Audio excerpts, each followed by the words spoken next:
What is between the ones and zeros? It's a space where data meets leadership, where culture and analytics collide, where traditional ideas of performance, leadership, and decision-making are challenged. The podcast isn't just about theory. It's about real leadership, real data, and real impact. Moving beyond the fluff, merging analytics and the human side of leadership. This is Between the Ones and Zeros. Hey, welcome back to Between the Ones and the Zeros, where leadership meets technology, and we hang out in that wonderfully complicated space in between. I'm your host, Anthony Piccolo, founder of Performance Scoring, chief accountability nerd, and a firm believer that great leadership isn't just about data points, it's about what you do with them. I'm here to help leaders stop guessing, start tracking, and maybe even have some fun while they figure it out. And I'm joined by my awesome co-host, Dr. Anyanwu. Chichi? Leadership coach, author, proud girl mom, and your co-host on this wide ride between the ones and zeros. I'm all about bridging the gap between tech and the human heart. And I bring real talk to the digital table. Whether we are unpacking innovation or driving into personal growth, I'm here to keep it insightful, a little nerdy, and always real. Awesome. Well, hey, today's guest is a real treat, not just because he's wicked smart and, well, kind of because he's Chi-Chi's friend, which means we already know he's got a ton of wisdom, humility, and most likely a few mic drop moments to share. We're joined by Itari Ighoroje, chief architect at Rackspace, who's walked the full arc from technologist to people leader. He's been the guy behind the systems, and now he's leading the humans who run them. If you've ever tried managing engineers, timelines, and emotions at the same time, you'll want to buckle in for this one. Someone that I deeply respect, not just because he's my friend, not just because what he builds, but how he leads. He brings a global mindset, a thoughtful spirit, and an authentic presence to his work. And I am so excited for you to hear his take on what leadership looks like in today's digital and very human world. Well, with that, Itari, thanks so much for taking the time with us today. It's really a joy to have you. And Dr. Chi-Chi, thanks for getting with Itari and making this possible. Itari, you've worn a lot of hats. And for somebody who has a very short hairstyle, hats do make my head itch a bit. And it's just kind of got me thinking here, with all the hats you've worn, architect, strategist, a people leader, which hat itched the most? And which one felt like it finally fit or fits? Yeah, thanks for having me. I would say, to address your question, the people leadership was the hat that itched the most because people are complicated. I think I think that adds a new dimension in terms of how you address issues. The hat that fit perfect for me is a strategist. I have a natural instinct for coming up with the right strategy, seeing the path within the forest, and coming up with a good approach to things. So yeah, that's kind of how that's. No, I was just saying that, that's great. I mean, and how long, as you've kind of moved between these roles, I mean, obviously, and there's some overlap, right? What's been your lived experience kind of when you're kind of doing both at the same time, right? Because you still have your technical job to do and you still have your leadership job to do. And then there's this overlap. Has that rub ever kind of been tough for you or for the people that you lead? It's been a little tough. Because right now I lead people, we develop technical projects, and you still have to ensure that you're delivering the projects correctly, you're using the right people, but being able to understand the technical scope, understand the right resources that can actually deliver on those projects, but also understand the right type of temperament. So there's a lot of different dimensions here. But at the end of the day, I think what helps me is my instinct for strategy. Because it doesn't matter what the domain is, whether it's technical, whether it's people. A strategist is a strategist, right? So it's just a different way of applying my strategy. But dealing with people is tough. Well, that's where Dr. Chi-Chi comes in, because she is the dealing with people expert, like at least scientifically for sure. So, you mentioned your strategies are hard. Before I dive into my question, what is your top 5 in strengths? I happen to know you've done strength. Yeah, my top 5. It does change a little bit, but my first one is strategic. My second one is competition. I think my third one is focus. Fourth is individualization. And I think the fifth one, I think I have achiever. They change. I think your top 10 still stay the same, but they actually change if you take them after a while. So Your top five shouldn't change. Over time, yes, you can flex some muscles. But I asked that question because it goes to show you how, how your strength shows up in what is natural for you, being a strategist. And we're talking about leadership, right? No matter where you are, you're a leader. The highest form of leadership is what? Self-leadership, which is yourself. So now the question for you here is, as a strategist who have been influencing people and outcomes, how have your internal campus changed or your idea of leadership changed now that you're a leader of people? okay, it's I would say it comes back to the same thing, right? My consistent theme about people. I think people are different. They're not predictable. I think when you're doing strategy for other types of domains and different topics, whether it's technical or whatnot, there's an element of consistency, right? There's no randomness. But I think when it comes to dealing with people, there's that fuzziness. There's that element of randomness. So I think from a strategic perspective, I'm not as exact. I'm not as exact when I'm dealing with people as I am with dealing with technology and general problems. You need to leave that room for fuzziness. You need to be okay that 1+1, is 2 or 3 in some cases. It could be 10 on a Friday and 2 on a Saturday. So it's in a way I kind of factor that fuzziness in my overall strategy now. So it makes things a little bit complicated, but overall it's still the same general approach in terms. Give me an example. I'm thinking of somebody that is thinking of going where you are now. What example can you give them in this fuzziness? That'll give them an idea of what exactly you mean. Okay, so say we have a process that we need to get some contract signed, and there is a person that's supposed to address this process, and they're not addressing the process, or there's some issue that's going on. Typically in the past, it's like, oh, this process needs to get done. I know how to do it. I know how to drive it. But now that you're introducing the human element, right? Guess what? Either could get done or not get done. And that could be a real effect for so many things, right? So, and this was one of the stumbling things I had initially. I just assumed that things will get done. I thought people were just like computers or general logical things, but that's not always the case. Things happen. So you have to have that fuzzy. So in a way, it's almost like you're having plan B and plan C. Anything that you do, you always kind of have to have a backup. Because when you try to get that process done, they don't do it or they don't know how to do it, all of a sudden now you're in a bind. But when you're able to kind of say, okay, here's plan B and here's plan C, and have a plan to transition between plans as seamlessly as possible, that is the type of thing that when dealing with people that you have to be aware of or develop, So if I want, go ahead, Anthony. No, I was just going to say, one of the big differences between technology and people is technology doesn't make excuses. It just makes errors or fails. People, when an error or failure happens, they have an excuse. And I know the last time we spoke to Itari, you mentioned, you're really focused on results over excuses, right? So how do you keep that mindset alive when without turning your team, into some kind of pressure cooker, right? So I think there's always a balance in any system. Right? So I think I'm very lax in terms, I don't micromanage my teams, right? So it's kind of like, there's always has to be give and take. So it's like, hey, I'm giving you freedom, I'm giving you flexibility, you can do whatever you want, but in return, I expect results. So it's a give and take. If I'm micromanaging people, if that was my style, if people don't get things done as much or whatnot, okay, there's kind of a balance there. But when you have the freedom and you have the freedom to do whatever you want, I'm not micromanaging you, I'm giving you the tools and everything else for you to succeed in your job. The one thing I expect is results. So that's kind of how I try to balance that out. So if I take the two things you just said about the fuzziness and balance, what I'm hearing in between the line that people thinking of leadership need to be aware of, one is clarity. You need to make sure you tell people exactly what it is that you want them to do. The other thing I'm hearing in between the lines of what you're saying is assessing. You need to be able to assess where people are and who is able to take on those roles. And also assess, is there anything going on in their lives that is hindering success? Exactly. Because that balance you're talking about is, how do I allow people to do things the way they want to do it, but also meet my need, right?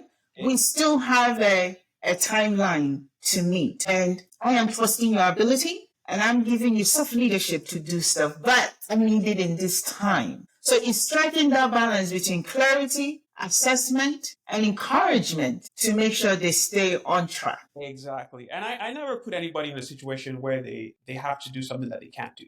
So that's one of the goals of people leadership is like understanding people, their capabilities, and jobs that they'll be a good fit for. So that's one thing. But again, I like everything. I'm a very results focused person. I don't care about the details. I'm very results oriented. I think in technology, there's something called config in IT, in cloud, there's something called configuration management. So you don't have to worry about the details of how something works. You just describe what the end state should be. And then you could define what it is. And then the systems that actually implement that, they can figure out what to do. You don't care about that. So I take that kind of similar philosophy because at the end of the day, what matters is results. We can come in here and but at the end of the day for businesses, it's all about results. It's all about solving problems. So I try to structure that with my teams as well. These are the problems. These are the results that we need. And I pair the right folks to the right problems and then just give them everything that they need to be successful, but understand that, hey, you need to deliver. And that's what's more important.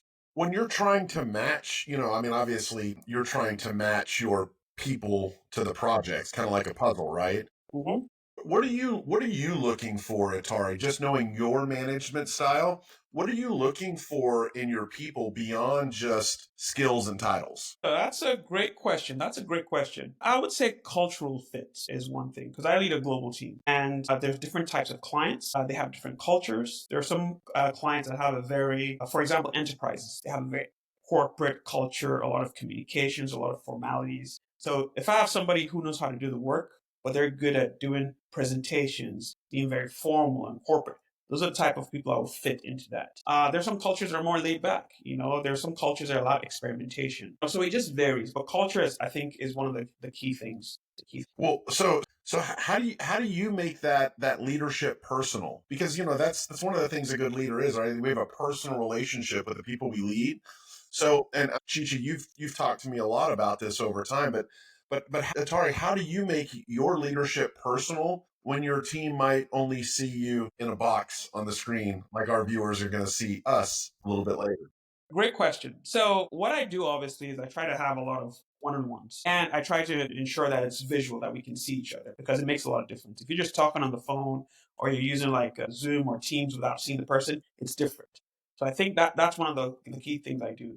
The other thing that I do is I try to meet in person when I can. For example, I did travel to the UK for personal stuff, but I had some team members that I hadn't even met for the first time at all. So I decided to work from the office in the UK and actually meet them in person. I had some other folks fly in because some of them were in Germany and other places because it's important. So, definitely FaceTime in is very, very important, but visually, no, you have to have. And the second thing, try and meet as much as possible. I would encourage that within my team as well. So if people are in a specific locality, you guys are encouraged to go into the office or meet up. That is very, very important, especially in this age of global and distributed teams. It's still very important to have that connection and bond. I'd like to go back to that culture statement you made earlier. Yes, you lead globally. So there is multiple cultures you're talking about here. There is individual cultures, which you need to put into consideration on your leadership and how you lead one-on-one from a distance. But there's organizational culture too, right? Every organization has their culture. Even ones that haven't sat down to define a culture, you have a default culture. That's true. Which is the conglomerate of what is culture? Sometimes we hear culture, we're like, oh yeah, is this thing. It is how we get work done, right? How you as a group of people choose to get work done. If you don't define it, the people there and how they do work will define it. So when you're going through in this, bear that in mind. What culture are you going into? How's that culture? And selecting, you said something, culture is important. Selecting somebody that will fit the culture. Just hiring somebody because they're proficient, but they're going to come and alienate everybody else on the team when a team is supposed to be collaborative. Now, is that the person to hire? No, and yeah, to your point, I mean, that's important to identify. Right, culture is important. Like you mentioned right now, there's companies that could also have a collaboration culture. Like enterprises are like that. It's better to over communicate. So if I have somebody who's a great communicator, who's very formal, those are the people I will pair. There's some other cultures that they just care about getting the work done. guess what? I'm going to use that guy who's an introvert, who doesn't like to be in the spotlight, but he can get things done. He's on that project, right? So it just varies. Everybody has their different culture, regardless of whether the culture was defined by the customer or it grew organically, which a lot of companies have organic culture. It doesn't. I don't really care the source, but what I care about is what is the culture, and I adapt to what it is, right? So very, very interesting. I mean, and these are the aspects of people leadership that a lot of Here's another place. You just mentioned another place where your strengths, your Clifton strengths come into play. Your individualization help you identify who is who and what they like. yes. But for those that don't have individualization in their top 5, that doesn't mean you can't do it. There's other ways. There's other games. How do I get to know my team? What do you like to do? What annoys you? So there's other ways to get to know your team. So you're pairing them with the work Exactly. that pulls on their strength. Exactly. Now, I think strengths, anybody can do anything that is someone else's strength. It's just going to take longer. Strengths just means that you can do those things a little bit more efficient. Right? So you could teach someone a way to be strategic. But if you think about, for example, strategy, it is a formal process that you're taking. Regardless of what you think, though, it's instinct and whatnot, you're still making a bunch of split decisions very rapidly that sometimes you're not even aware of. I remember I was working for one of my bosses at the company, and there was a problem, and I looked at it and I said, okay, this is what we should do, and this is the right approach, right? And there was a little bit of frustration because everybody in the team didn't know how I came to that. Even me, I didn't know, so I had to sit back and think and say, okay, this is why I made this, and this is why I made that, and everybody was on the same page. And he told me, he says, you have that instinct, a natural instinct for things, but sometimes you got to bring everyone with you. So I think in line of my discussion, anybody can be taught the strengths. It just might take a little longer. Hold on, Anthony, I see your question. Anybody can be taught, but let's look at it this way. I'm right-handed. Writing with my right hand doesn't take anything. I write with my left hand. But do you know what concentration I have to put in just to write one alphabet that I just write without thinking? That's the difference. I guarantee if you practice writing with your left hand, Exactly. you'll be proficient. Exactly. There's no question about it, right? But the point of it is, what are you going to do? Which one are you going to be more efficient and productive with? If I'm in my strength, I'm a lot more productive. Just like you talked about, you come in, the strategy comes in and you can see. You've gone through different iterations of what could happen and say, this is the one that will work. But somebody that doesn't have strategic is sitting there like, why are you being bossy? Let's talk about like, you just stepping over, what's the meeting what you said? Mm-hmm. But then as a leader, and somebody in a collaborative environment, it's to say, okay, there's 5 ways we can go. Here's the pitfalls of this one, and this is why this solution. That's the bringing people along, letting them see the process. Many times when people see the process, they're okay. If they don't see that you went through the process, they just think you're being bossy. Yes, Anthony. Well, no, I was going to go back to just, he said he leads a lot through one-on-one. So as a guy who used to lead, by wireframes, right? Because you're an architect and systems engineer. And now you lead through one-on-ones. What's been like one of your go-to hacks or habits to kind of keep people seen and heard, not just, scoped, in your language? I see. So I do a lot of delegation, and I like people to be empowered. So I think that's one of the ways for the folks to be heard, because everybody can contribute. You're not the smartest person in the room, regardless of how intelligent you are. There's always smarter people. There's always people that are better at different things. So I tend to let the folks, hey, what would you do here, or what's the recommendation? So that's one of the things there, as opposed to me just saying. And in some cases, right, I do know what the right solution might be, but rather than trying to dictate and force it, you kind of let your folks figure it out by themselves. Sometimes they come to the conclusion that you came to. Sometimes they could have something you didn't even think of. Empowering them to make decisions, but again, with decisions, you're responsible. You're responsible for the outcomes. So Absolutely. It's always a balance.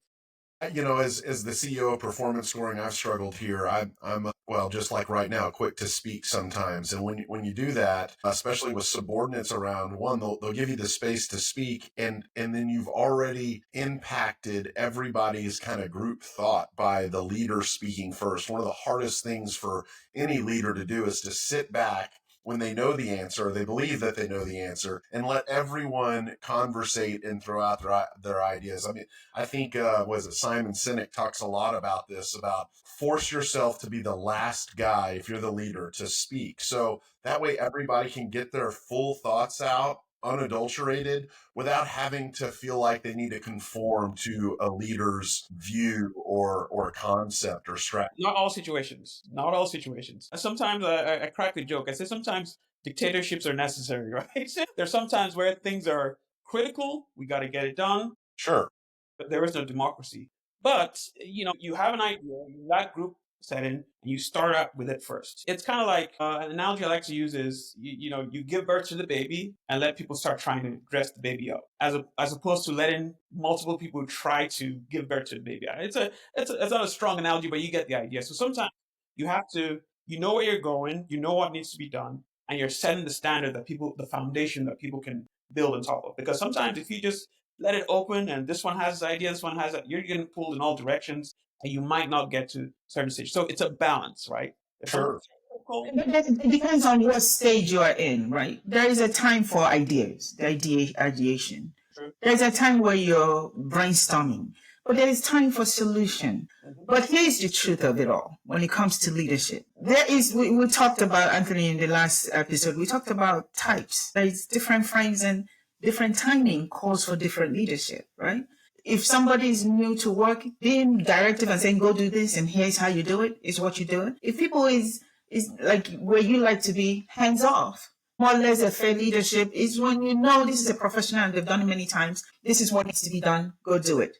But in all of that, the type of leaders that people gravitate towards, Itari, you mentioned it earlier, is a leader that clearly tells you what they need from you and allows you to go do it.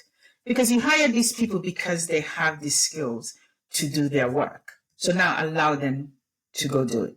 The other character of a good leader is a leader that gives you room to grow, right? And sometimes growing is letting people, what you said earlier, letting them come to that decision instead of spoon feeding it to them. And in that, the leader grows too, because there's an idea that you might not have thought of, they bring into it, that makes it even a better solution, right? So if we're talking about, if you want people to follow, the visionary leaders, the leader that people want to follow, are the ones that clearly state what they want, give you room to go there and correct you, thereby growing you to step into their role. That's what you're indirectly doing. Mm-hmm. A leader is to grow, when you leave somebody, they should be better. Exactly. Than they were when they met you. Yeah, and one of my mentors did say something similar to this. Is that if you're for a sign of a good leader is where you build a team and you leave and it's highly functional and effective, right? You've done your job. Now, some people might say, no, they want to be there, and if they leave, but at the end of the day, if you want to figure out good leaders, building good teams and letting these teams run without too much of your interference with them, right? So the things that you just mentioned, defining clearly what needs to happen, getting the right folks, and letting them grow, empowering them to make decisions. I think that's the way to go. That served me well, and I like to be led that way. So I do. Me too. But I think it does work. I think majority of people, they want to do what they like. You tell them what to get done, and that's majority of people's style. This is true. So, Anthony, did you want to say something on this topic? No, that's fine. I've got other questions, though. So I have one interesting question. We talked about predictability, your human not being predictable. So tell me one human leadership moment that caught you off guard, or taught you something very lasting. Interesting. I think there's a couple. I'm trying to find a good one. That is a good one. Where do I start? Anywhere you want. I think mine is when things happen, or when you talk to somebody and you have an agreement of what needs to happen, you guys think you're on the same page, there's things to validate that. And then when push comes to shove and those things that didn't get done, and the person changes or says something completely different, that is very alarming, right? Because it's like you have an agreement with someone, right? This is what you've agreed to. These are the parameters. And then afterwards, things didn't go accordingly. And then they change it. And it's like, whoa, what's going on, right? So that was very surprising for me because I think there's this tendency that people should behave how you behave. If you're genuinely nice to people, you expect everybody to be nice. If you're this, just expect. If you're truthful, if you're this, you expect everybody to do the same thing. And It would be nice if the world worked like that. yeah, but you forget about it sometimes. So it's like, okay, yeah, we agreed to this and whatnot, and then they say something completely different, and it's like that is very surprising, right? So those are some of the things from a leadership perspective that threw me off guard, and it's stuff that I've added.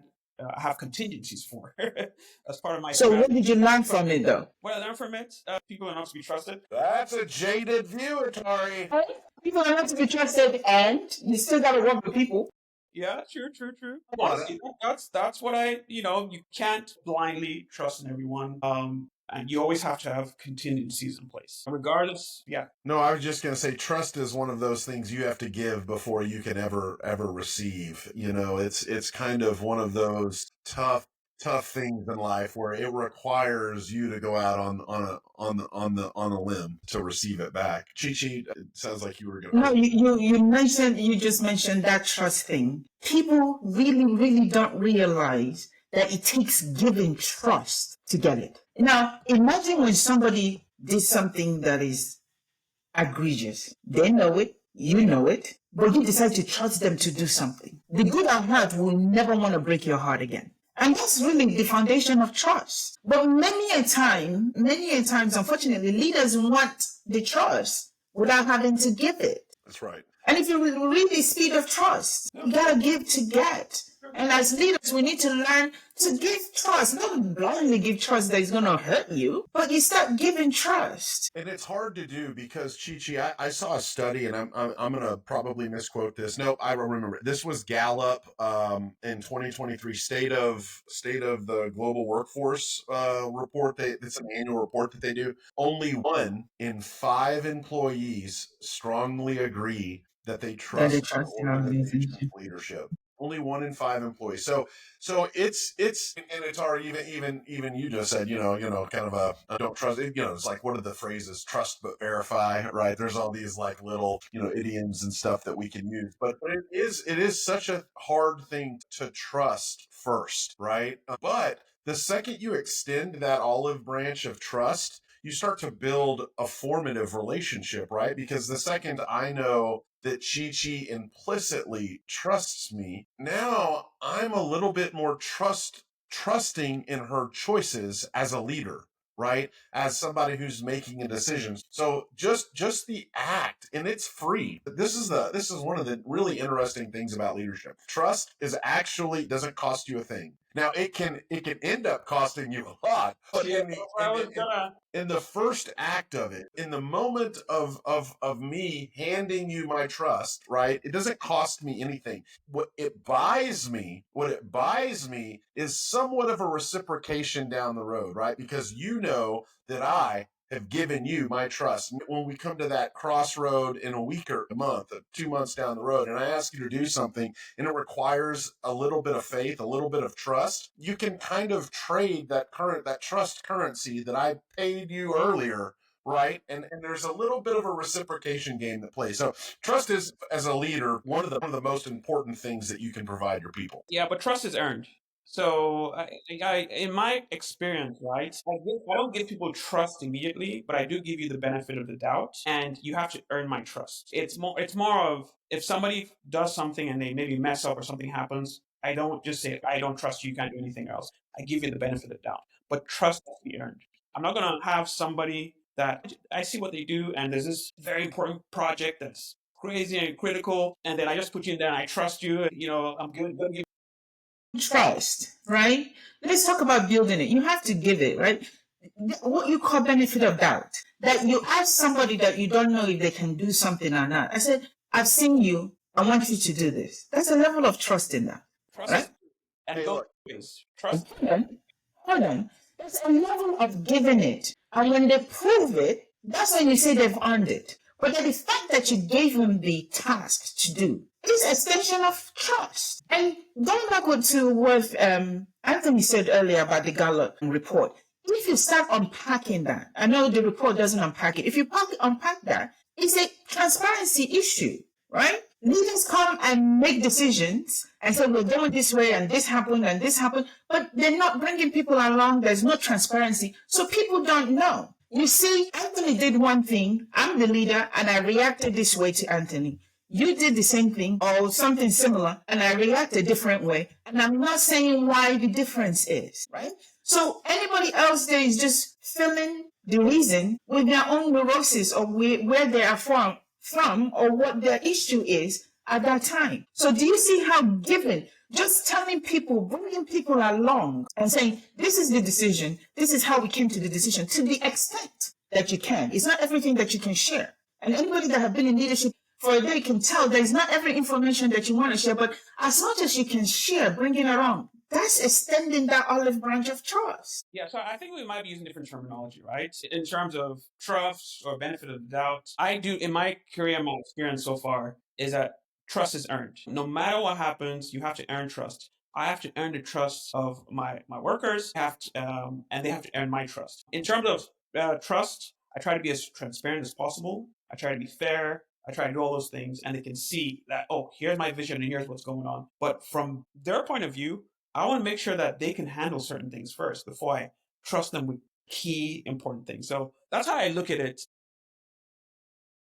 Yeah, I think we're saying a lot of the same thing. First off, this isn't a mutually exclusive thing. You either trust or you don't trust. Trust is I trust my wife. It's a continuum. Yeah, that's right. I was going to say how I trust my wife is different than how I trust an acquaintance, right? And this is one thing I will say too, just kind of keeping on the tech thing, like, God, what is this? Trust is like Wi-Fi, right? It's invisible, it's easy to lose, and everything stops working when it's gone. If you don't have it, it's true. It's a requirement for business. Trust is. But I'm so intrigued on this because I think most leaders actually, this is one thing I think that every leader can identify with this trust conversation. I didn't know that this is where we're going to spend kind of some of our time today. But I think this is so important for our listeners because for our listeners out there, guys, if we're being real with ourselves, this is one of the hardest things to do as leaders is to give that trust, to go out on a limb and say, you know what, I'm going to give you this, as Itari said, the benefit of the doubt to start. And then I'm going to let you build trust as we go. And that's how he's explaining it. And I think we actually identify it as from a human standpoint that as well. Take yourself out of business and just in how you live life. We implicitly want to believe that what people are telling us or how people are acting, they have the right, they have the right interest at heart, right? But it's not until we see the outcome or the outcomes over time that trust either grows or diminishes. Exactly.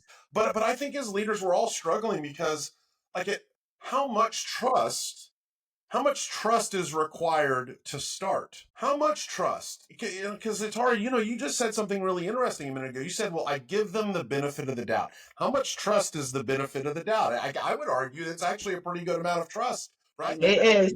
I mean, that's because it's on a scale. Right? It's on the scale. You're not going to give your 5-year-old the cars to your kids. Exactly. To your the keys to your car, right? You're not. But you allow them to do little things, and as they prove that, the trust is building. Exactly. But you gave them something. It's little by little. And this is a key thing for somebody that, like you, Itari, that went from technical proficiency, technical influence to people leadership, right? And you mentioned it earlier. Before, when things need to do, I know how to do it, I go do it, right? But for a leader stepping into, especially if you're leading people in the area that you're proficient in, is to say, yes, I know how to do it, but I'm going to allow them to do it, right? And give them a time frame. So this is how you bridge that gap between what people call soft skills, right? Little by little, I can do it, yes, but you can't do it all. And after all, it's not your role anymore. Very true. Your role is more strategic overview and let others go do it. So how do you let them do it? It's just little by little releasing. I think it's really hard. I've learned this lesson. So, obviously performance scoring is a meeting management platform. So I build technology on a daily basis. I'm not great at it. I'm dangerous. I can break any kind of technology, just for the record. But this kind of just hit me as we're talking about it. Trust isn't earned after someone proves themselves. It's built when you give them the space to try. So I want to back that out. So, I kind of have a tendency, or I think I used to have a tendency to treat people, I want to keep it on brand here, maybe treat people like a USB drive. Like I had to safely eject my own expectations and scan for viruses before I could really trust them. But one day, Atari, I bet you're familiar with this. We go through developers, right? Everybody has different skills. Nobody lasts forever. And one day we had a brand new junior developer on staff. I barely knew him. And they caught a bug in our production environment before it went live. And they didn't ask for permission. They just acted. And I think that's when it hit me that trust isn't really earned after someone proves themselves. It's built when you give them the space to try. And I think if we kind of take that approach as leaders, it's hard to do because it takes faith, a little bit, right? Because I'm kind of believing in something that I haven't yet seen. And it provides that room. So I still scan the room here, guys. I'm not like, this isn't some epiphany. I've learned this perfectly. But I try to lead with trust, not suspicion. And I think it turns out people really rise to the level of trust you hand them. Because I really think that it's that currency, right? We've just got done talking about it. It's like an exchange, right? So I think people rise to that level of trust that you give them and not just to the title, right? So at least that. Building that trust is what you just said, Anthony. It's creating an environment where that person can act, right? There are environments that will not allow a junior developer to act when they see something. That you now put all this red tape. You have to go to this person and report. You're creating an environment not to see the ability to trust that person. Now, this junior developer saw a bug and was able to take care of it. We started building that trust for you. But if you don't create that environment where things like that can do, you're hampering the ability for trust to develop and grow. But so you run into the situation where you create that environment of trust, the junior developer makes a change and crashes the whole system. Oh no! Look, and by the way, that happened too, and that trust tree dies a little bit. Exactly. So like you said, Anthony, earlier on, you scan the room, right? I think there's some folks that I know that are sharp, because I've done this as well too. And it's like, we call it trust, but you give them the benefit of the doubt for something a lot larger, right? So you scan the room and everything else, but there still has to be that vetting, right? There needs to be that, okay, I know who you are. This is what you're capable of. And then now we can go in and do bigger things together. So but when we're saying all of this, we need to remember you don't just give and hands off. That you gave somebody trust, right? Doesn't mean you throw them in the deep end and say good luck. That's building trust. They're still checking. There's still guardrails, right? It's not that you just trust that you go sink or swim. Mm-hmm. There is still that checking to protect the end product. I want to transition this conversation because I think trust is directly connected with performance. I know the Harvard Business Review, I think this is on our website actually, but teams with high trust levels outperform low trust teams by up to 50% in productivity. And that study was done by the Neuroscience of Trust by Paul J. Zach. So if anybody wants to fact check me, but teams with high trust levels outperform low trust teams by up to 50% in productivity. So let's kind of transition this conversation from trust into performance, because Itari, you don't get where you're at in your career without performing at a very high level and bringing people along with you in that high performance. So when you think about your team's performance, Itari, where does recognition come in, and how are you shaping a culture that doesn't just reward results? Because I know you said you're results oriented, but how are you shaping a culture that doesn't just reward results, but also effort and intention? So unfortunately, I have a different mindset, right? It's results over everything. Intention can be right, but I don't have this mindset of reward and intention. I think at the end of the day, in anything that we do, it's always results. So there could be some good intentions, but ultimately that should lead towards some sort of results. So for example, if there's somebody who's a mentor, right? They do results, they still deliver what they need to deliver, but they're a good mentor. They're talking to other folks in the team. They feel like calm, at ease. Those types of intangibles, I think ultimately tie into, at the end of the day, results. I encourage things like that, but for me, I like to see how does this eventually lead to something, a tangible result for my group and my team? And that's kind of how I look at it. It might be ideal. Some other people think differently, but for me, that's just, it's results over everything. It's kind Well, of look, Itari, hold on, Shiji. I just want to on to this. This is a really unique thing for our listeners because Atari is in application development. It is science. It is logic. It is 1+1 always equals 2. And this is actually this is why it's so great to have you on, Atari, because of the position that you're in inside the industry that you're in, because I think this is where there is a rub, right? Um, Chichi, I want you to piggyback on this because I think, leadership theory, organizational leadership probably speaks to this a lot differently than maybe Atari inside of your workspace it does. Because I hear that you're the results guy, but what actually gets you those results? It's not just the code shipped or the tickets closed. It's the guy that's staying late at night, the messy pivots, the teammate who stepped in when it wasn't their job. If we only reward the scoreboard, we're missing part of the game, the effort and intention. And I'm talking about this in a holistic picture, not just specifically inside your industry, because it's the effort and intention. That's kind of the fuel, right? I think that helps fuel consistency. Recognition's not just about a pat on the back. I mean, everybody I think likes that, but about reinforcing the behaviors that you want to see, right? That you want to see repeated. So if your team delivers a win, but no one knew the hustle it took to get there, don't we kind of risk burning out the quiet heroes or spotlighting only on the loud finishers? I mean, there's some